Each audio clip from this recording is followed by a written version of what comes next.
We are living in a season where those who've been silenced, threatened, and ignored are rising. Voices long pressed down are breaking through, despite the fear, despite your apathy, and despite the years long lost. As this happens, I want you to know how to listen to these truthtellers, not just hear them, but to listen. Because many will hear, few will understand, and how you listen will matter, not just for the one speaking, but for you. Why, you might ask? Because their words, their actions give us clues to our greatest enemy, the ones the Lord warned us about: deceivers, liars, false prophets. The Bible is not vague about this. It is specific, and it is loud.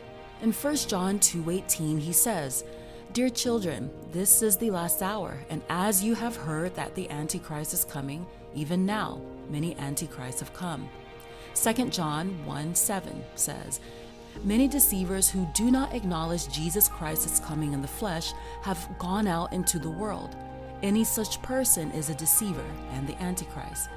Daniel 7:25 says, "He will speak against the Most High," speaking of the enemy, "and oppress the holy people, and try to change the set times and the laws."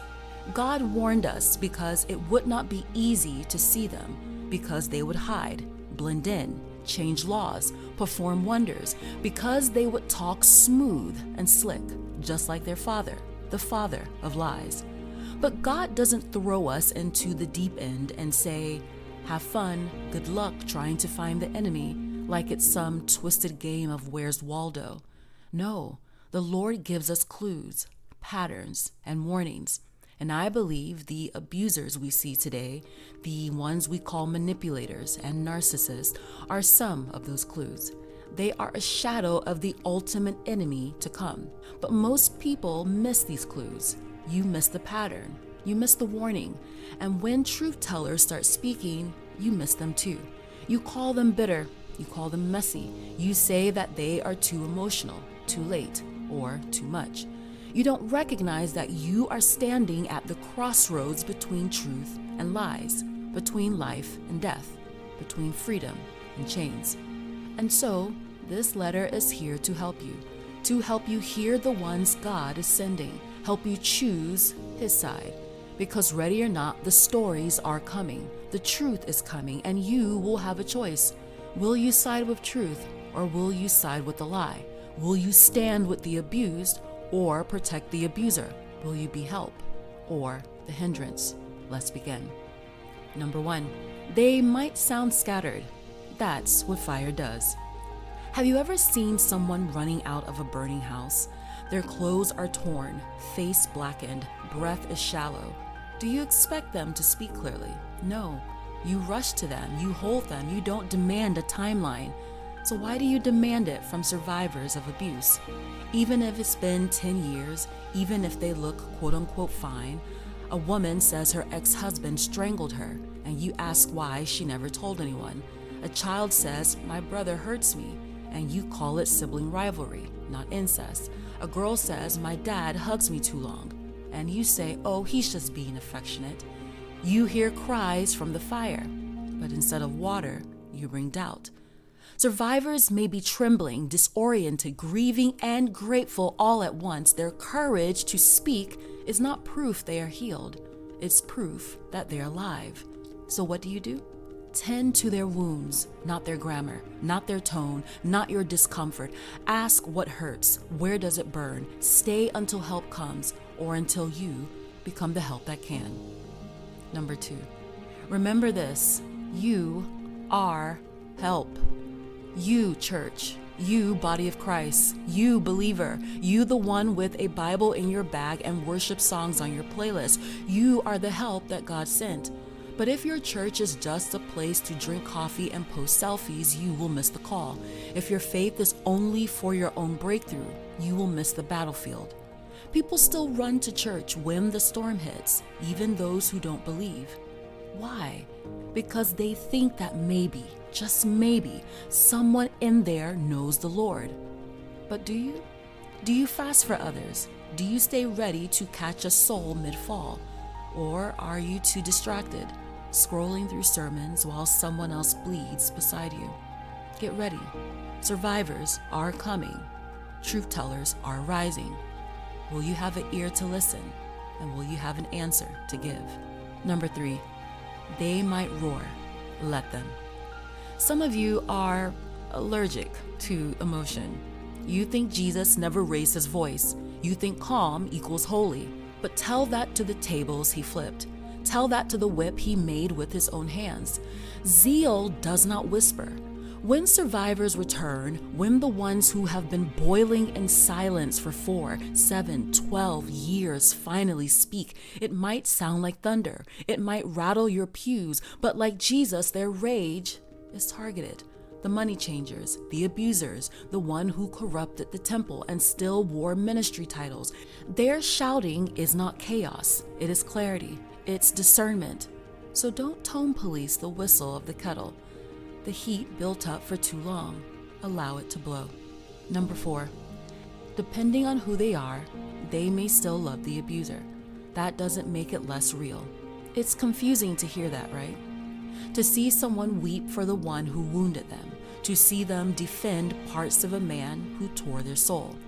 But love doesn't cancel harm, and trauma doesn't make clean breaks. It's like a mother being chased by her son during a mental health breakdown, begging for help for him, but crying, "Don't hurt him." It's not weakness, it's human. Survivors rock back and forth almost like they are playing a game of double dutch, waiting for the right moment, the right tone, the right voice, the right verse to leap into truth. And one day, they finally jump in. What you see is not confusion. It is them choosing focus for the first time to tell their story. Number 5, rethink asking the question, why didn't you leave sooner? What about instead if you asked, what finally gave you the strength to go? The reasons people stay are layered: children, fear, finances, faith. Sometimes they are praying while packing. Sometimes they stay because the exit is booby-trapped. So don't be cruel.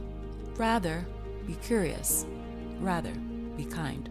Number 6, if you feel uncomfortable, good. Sit in their difficult stories. Let it shift you. Try not to hijack the story with your pain. Don't say, "That's too heavy for me." They lived it. You are just hearing it. Hold space. Don't try to escape it too soon. Number 7, and this is more of a question for you. Do you really want to play devil's advocate?